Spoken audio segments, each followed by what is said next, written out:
So on the output side of our heat exchanger, we've got, 70-degree bitter, sweet wort coming out. The beer's coming out of the tank there. On the other side, there's a manifold. It's got an elbow that's going into the pump. You can see the pump in is at the bottom. It goes up the pipe where that valve is, makes a U-turn on the other side. It comes down through this. There's a little screen that catches hot material.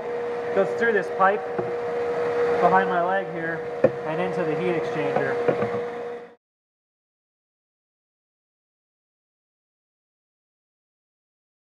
So we're draining out of the kettle. Yeah. We're draining out of the kettle through the heat exchanger here and then out to our fermenter.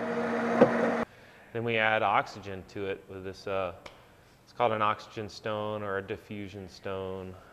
Basically all it is it's a piece of stainless steel that's got tiny pores in it, and we push oxygen in it, and it makes little tiny bubbles that help the oxygen dissolve into solution.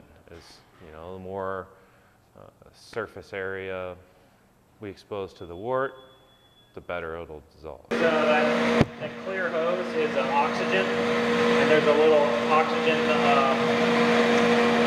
bubbler in there that's adding oxygen to the beer. That's for the yeast. The yeast need oxygen to reproduce.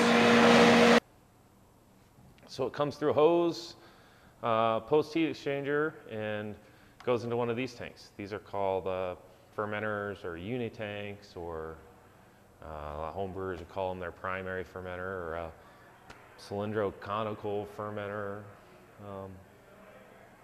But these are, pretty simple tanks. They've got a glycol jacket around the top that the top zone that allows me to set a temperature and control the fermentation and keep it from running away. Because, as I said earlier, the yeast, they break down the sugar into, carbon dioxide, water, and ethanol, sometimes more yeast. They also make lots of heat. It's actually pretty amazing. If we didn't temperature control one of these tanks, about 6 or 8 hours into primary fermentation, it would be 85 degrees Fahrenheit. And as yeast gets warmer and warmer, it does different things, and it starts to make compounds that can be inappropriate in certain styles of beer. So we put the wort, jumping back, we put the wort in the tank with oxygen. We add yeast to it at the right temperature, and we set the temperature on the tank to ferment in a certain range, and then we let the yeast do its thing. We monitor the fermentation, and we take measurements and we taste it. It's done boiling, because during boiling there's evaporation that'll concentrate the sugars, and so we want to know exactly what the finished sugar content is, and that's what this device is for. It's called a hydrometer, and it's got a calibrated scale that tells you the amount of dissolved sugar in the wort. And so all we're doing is when it comes out boiling, we can't drop a hydrometer into the boiling wort. But we're not making beer. The yeast is making beer. We're just kind of guiding them down the right path, giving them the right conditions, the right number of yeast initially, the right amount of dissolved oxygen, the correct wort stock, the good fermentation temperature that we're after, and I'm sure there's a lot of other factors that affect primary fermentation and flavors in beer, but those are about the only ones that we can control here. So it chugs along for 2 to 3 days pretty violently. A lot of the times it'll blow beer and yeast and whatnot out of the fermenter. That's pretty typical if we get a good healthy pitching rate and a nice vigorous fermentation. And the other thing I should say about fermentations with high gravity beers is you pretty much get one shot at it.